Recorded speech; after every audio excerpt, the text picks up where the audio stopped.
दोस्तों, आपने ये कहावत तो सुनी ही होगी कि जब वक्त खराब होता है तो ऊंट पर बैठे आदमी को कुत्ता आराम से काट लेता है। आज ये कहावत मैं केवल आपको सुना नहीं रहा हूँ, इसका एग्जाम्पल भी दूंगा। दरअसल ये है अमेरिका का F-15 फाइटर जेट। आप में से ज्यादातर लोग इसे बहुत अच्छी तरीके से जानते होंगे। ये अमेरिका का एक बहुत ही ज्यादा पुराना लड़ाकू विमान है। 1972 का वो समय था जब इस लड़ाकू विमान ने अपनी पहली उड़ान भरी थी और तब से लेकर अभी तक करीबन 53 साल हो चुके हैं और उस टाइम से अभी तक ये अमेरिका को बहुत ही शानदार सर्विस दे रहा है। आप इसे जरा भी कोई पुराना लड़ाकू विमान समझने की कोशिश मत करना, क्योंकि इसका एक नया वेरिएंट भी आता है F-15EX के नाम से, और ये इतना एडवांस है कि अमेरिका के F-22 रैप्टर और F-15 के बाद अमेरिका का जो थर्ड मोस्ट एडवांस लड़ाकू विमान है टेक्नोलॉजी वाइज वो यही है। अब आप इसी से अंदाजा लगा लीजिए कि ये एयरक्राफ्ट कितना शानदार एयरक्राफ्ट है और इसका रिकॉर्ड इससे भी ज्यादा शानदार है। दरअसल करीबन 53 साल पहले इसने पहली बार उड़ान भरी थी और उस टाइम से लेकर अभी तक अमेरिका ने जितने भी युद्ध लड़े हैं उन सब में अमेरिका का ये एक फ्रंटलाइन एयरक्राफ्ट है। हर एक जगह इसने बहुत ही शानदार लड़ाई लड़ी है और उससे भी ज्यादा शानदार बात ये है कि आज से पहले कोई भी दुनिया का देश इसे मार के नहीं गिरा पाया था। इसका रिकॉर्ड था 104/0 का।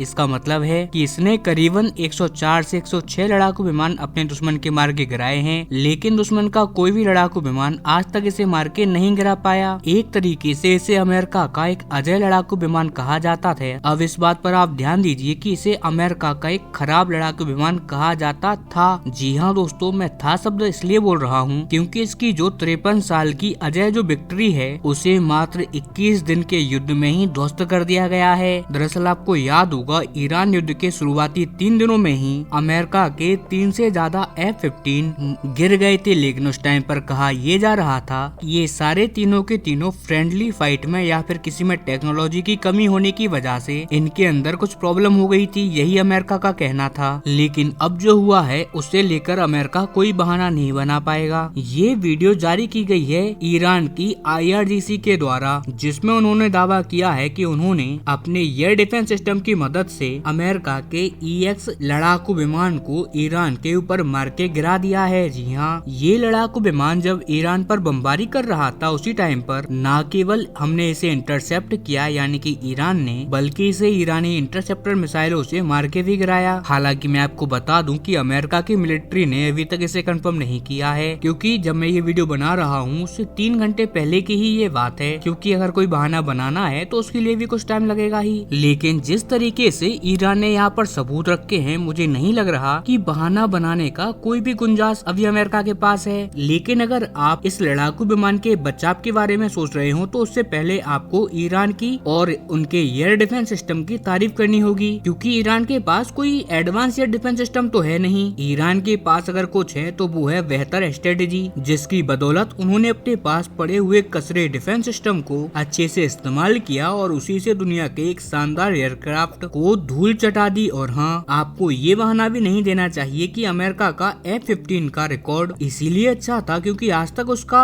मुकाबला किसी भी बढ़िया एयर डिफेंस सिस्टम से नहीं हुआ है। ऐसा नहीं है। ईरान के पास जो आज एयर डिफेंस सिस्टम है वो करीबन 1980 के दशक का है, यानी कि सद्दाम हुसैन से भी पुराने। मैं आपको बता दूं कि इराक युद्ध में सद्दाम हुसैन की मॉडर्न वायुसेना उसका भी मुकाबला इस फाइटर जेट ने किया था। इसके अलावा इस F-15EX ने गल्फ वॉर भी लड़ी है, सीरिया के अंदर इसने लड़ाई लड़ी है, दुनिया भर के एक से बढ़कर एक युद्ध ये लड़ चुका है और अपने बड़े बड़े दुश्मनों का सामना इसने किया है। लेकिन दिक्कत यहाँ पर इसने जहाँ पहले लड़ाई लड़ी उसके रडार या किसी डिफेंस सिस्टम में नहीं है। मेन यहाँ पर दिक्कत थी स्ट्रेटेजी की। मैं आपको बता दूं कि अगर आपको ये गलत फहमी है कि किसी भी युद्ध में जीतने वाली सेना के पास बेहतर हथियार होते हैं इसलिए वो जीतती है, तो ये गलत है। आप कोई भी युद्ध उठाकर देख लो, हथियार बेहतर होना चाहिए, ये एकदम सही बात है। लेकिन उतनी ही सही बात या कहिए उससे भी ज्यादा सही बात ये भी है कि जब तक उस हथियार को चलाने वाले सैनिकों के अंदर जिगरा नहीं होगा, उनके अंदर बेहतर स्ट्रेटेजी बनाने की कैपेसिटी नहीं होगी, तब तक वो उस हथियार का प्रॉपर यूटिलाइजेशन ही नहीं कर पाएगा। और वियतनाम युद्ध, अफगानिस्तान युद्ध बार बार हमें ये बात बताते हैं कि हथियारों का सही इस्तेमाल और सही रणनीति आपको बहुत ही शानदार युद्ध जिता सकते हैं। और इस टाइम पर ईरान युद्ध हमें एक बार फिर से यही दिखला रहा है। लेकिन एक चौंकाने वाली बात मैं आपको ये भी बता दूं कि ईरान के पास अभी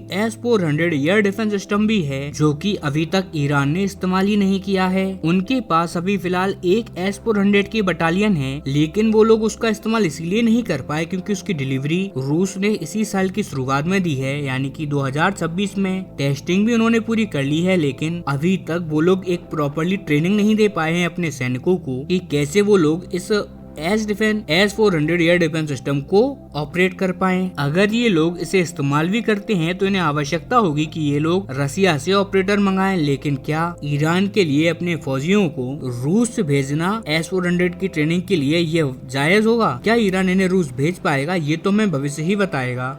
लेकिन आप यकीन मानिए, अगर S-400 इस युद्ध में उतर जाता है तो यकीनन उतनी ही ज्यादा और मुश्किल हो जाएगा ये युद्ध अमेरिका और इजराइल के लिए।